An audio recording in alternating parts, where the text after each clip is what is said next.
नमस्कार, news world India देख रहे हैं आप। मैं हूं आपके साथ काविंद्र चौहान। इस वक्त अगर मैं आपसे पूछ दूंगा कि उत्तर प्रदेश में मौसम क्या है, तो आप कहेंगे ठंड बहुत ज्यादा है और तापमान का जो पारा है वो दरअसल बड़ा लुढ़का हुआ है। लेकिन एक और पारा है, एक और मौसम है जो रोजाना चढ़ रहा है।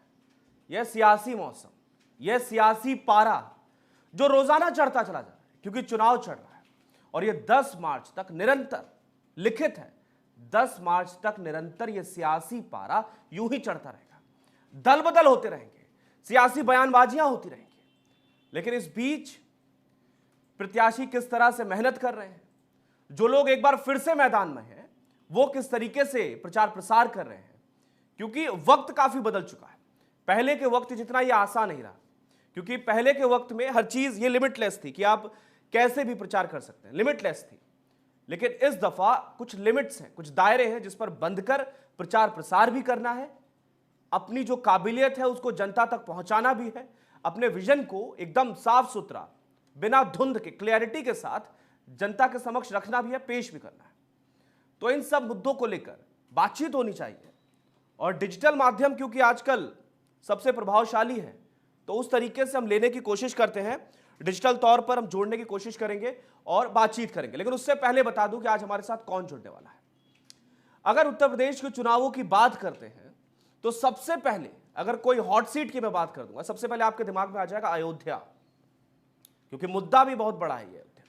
लेकिन अयोध्या से जुड़ते जुड़ते आप पहुंच जाएंगे काशी, और काशी के बाद इस बार एक और जो विस्तार के रूप में एक और चीज आई है वो है इस बार मथुरा वृंदावन, क्योंकि इस बार जय श्री राम के साथ साथ हरि बोल की भी खूब चर्चा है।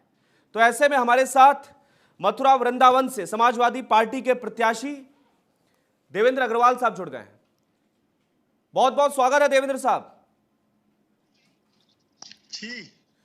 सबसे पहले तो बड़ा स्पष्ट और सीधा सवाल, कैसा महसूस कर रहे हैं आप? क्योंकि रोजाना सुबह उठना, जाना, लोगों से मिलना, बातचीत करना, क्या रिस्पॉन्स है?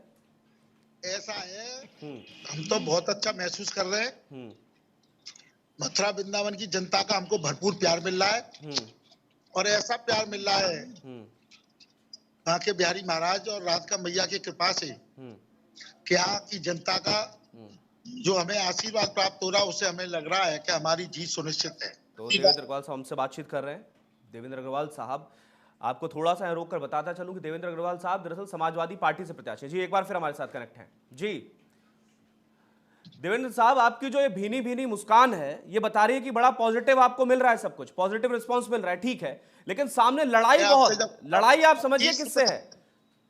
हमें जनता प्यार कर रही है। माननीय राष्ट्रीय अध्यक्ष अखिलेश यादव जी का हम पे आशीर्वाद है। अगर हम उनसे हमें उम्मीद है कि पूरी यूपी में गरीब, मजदूर, किसान, नौजवान, व्यापारी हर व्यक्ति अखिलेश यादव जी की तरफ देखता है, उनको मुख्यमंत्री के रूप में देख रहा है, उन्हें मुख्यमंत्री बनाना चाहता है।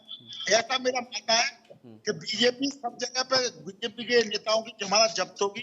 बीजेपी में भगदड़ मच चुकी है और बीजेपी जो है अपनी जमीन तलाशने में लगे हुए, लेकिन उनको जमीन ढूंढने से जनता नहीं दे रही।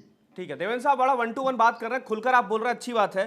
देवेंद्र साहब ये समझिए फाइट किससे है? फाइट बड़ी मजबूत है, श्रीकांत शर्मा है सामने, क्या प्लानिंग है आपकी? श्रीकांत शर्मा जी कुछ भी नहीं है, उनका बहुत बड़ा विरोध है।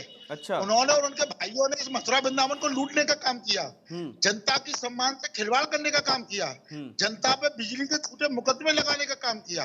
उनसे जनता इतनी नाराज है कि कोई भी उनकी सभा में आना नहीं चाहता, लेकिन प्रशासन का दुरुपयोग करके वो जनता को बुलाना चाहते हैं। जैसे बीजेपी के माननीय योगी जी और माननीय मोदी जी प्रशासन का दुरुपयोग करके जनता को भीड़ दिखाना चाहते थे, उसी तरीके से श्रीकांत जी भी उसी पदवी पर लगे हुए हैं और यहाँ की जनता उनसे नफरत करती है।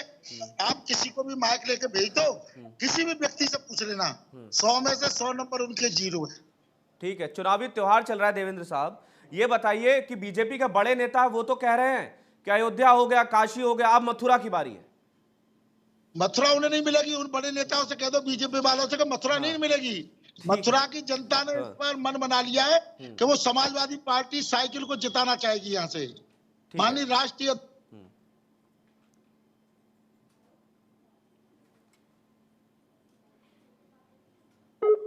ठीक है, देवेंद्र साहब को एक बार फिर कनेक्ट करने की कोशिश करेंगे। देवेंद्र अग्रवाल साहब हमारे साथ जुड़े हुए हैं, प्रत्याशी हैं आप मथुरा वृंदावन सीट से। इससे पहले आपको बता दूं कि 2017 में जब चुनाव हुए थे तो श्रीकांत शर्मा विजयी हुए थे, उनको 4,25,748 वोट मिले थे। और मथुरा वृंदावन की जो सीट है वो अपने आप में काफी अहम है, क्योंकि इससे पहले प्रदीप माथुर साहब थे, वो लगातार 3 बार बीजेपी के विधायक रहे थे। ठीक है, लाइव लीजिए देवेंद्र साहब। चलिए देखिए, फिर देवेंद्र साहब का जो कनेक्शन है वो काफ़ी प्रॉब्लमैटिक है, काफ़ी प्रॉब्लम्स क्रिएट कर रहा है, बातों का आदान प्रदान नहीं हो पा रहा है। लेकिन हाँ, जितना वो समझाने की कोशिश कर रहे हैं वो ये कह रहे हैं कि इस बार जो मथुरा वृंदावन की सीट है वो बिल्कुल क्लियर है उनके लिए। ठीक है, मेरी जनता इतनी अच्छी है मथुरा वृंदावन की, वो इतनी अच्छी है कि मैं क्या कह सकता हूँ। ठीक है, ब्रज की नगरी में रहने वाली मेरे यहाँ की जनता है। हाँ, ऐसे बीजेपी के लोग, चूंकि देवेंद्र साहब चुनावी त्योहार है, ये त्योहार है, लोकतंत्र का पर्व मना रहे हैं, आप भी मना रहे हैं, हम भी मना रहे हैं। लेकिन आप चूंकि प्रत्याशी हैं और आपको बहुत शुभकामनाएं, आप जीत कर आए। अगर जीत कर आते हैं तो जनता के लिए क्या करने की इच्छा है सबसे पहले प्राथमिकता पे? अगर मैं जनता की कृपा से जीतूंगा, मुझे पूर्ण उम्मीद है कि मैं चुनाव जीत के आऊंगा। जनता के लिए मैं विकास करने करे, मेरे नेता माननीय राष्ट्रीय अध्यक्ष अखिलेश यादव जी को याद करें। पहले भी जहाँ मथुरा वृंदावन में जितना विकास हुआ है उसमें ज्यादा से ज्यादा पैसा समाजवादी पार्टी के नेता माननीय राष्ट्रीय अध्यक्ष अखिलेश यादव जी और माननीय नेताजी ने दिया है। नेताजी ने जमुना जी के घाट जो बनवाए थे वो नेताजी ने बनवाए थे। माननीय अखिलेश यादव जी ने जितना विकास दिया मथुरा वृंदावन को, आज तक न कभी बीजेपी ने दिया, न कभी कांग्रेस ने दिया। मैं देवेंद्र साहब ये जानना चाह रहा हूं कि आपके मन की इच्छा क्या है? अगर मैं विधायक बनूंगा तो मुझे सबसे पहले ये काम करवाना है। मैं विधायक बनूंगा तो मैंने कहा है कि जो डिजिटल मीटर लगा रखे हैं इसमें मथुरा वृंदावन में, उन मीटरों को उखड़वा करके एक्चुअल मीटर लगवाएंगे, जिससे कि जो 300 यूनिट बिजली फ्री देने का वायदा माननीय राष्ट्रीय अध्यक्ष जी ने किया है, उन लोगों को उसकी सुख सुविधा मिल सके, जिससे उन लोगों को बिल न देना पड़े।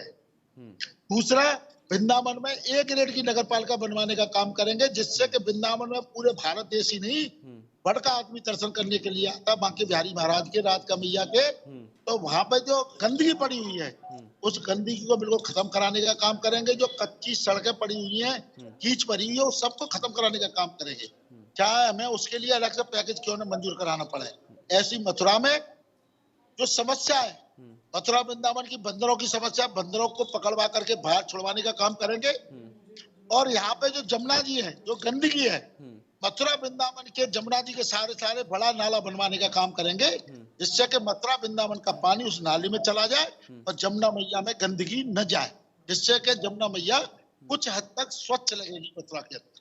चलिए, बहुत बहुत शुक्रिया देवेंद्र साहब हमारे साथ जुड़ने के लिए और इतनी खूबसूरती और सटीकता के साथ जवाब देने के लिए। बहुत बहुत शुक्रिया, आपको बहुत बहुत शुभकामनाएं हैं मथुरा वृंदावन के लिए। आप जीते, लड़े और 10 मार्च को, खैर वो तो मतपेटियां जब खुलेंगी तब किसकी किस्मत खुलेगी ये तो 10 मार्च खुद ही बता देगा। लेकिन उससे पहले प्रत्याशियों के मन की क्या इच्छा है, इसको जनता तक पहुंचाने का एक सबसे बेहतर तरीका है कि डिजिटल रूप से आप प्रत्याशियों से जुड़े, नेताओं से जुड़े और उसको जनता तक पहुंचाएं विदाउट एनी फिल्टर। तो ऐसी हमारी कोशिश है, मुमकिन कोशिश है, जो हम करते रहेंगे, आगे भी करते रहेंगे। फिलहाल के लिए मुझे दीजिए इजाजत, शुक्रिया।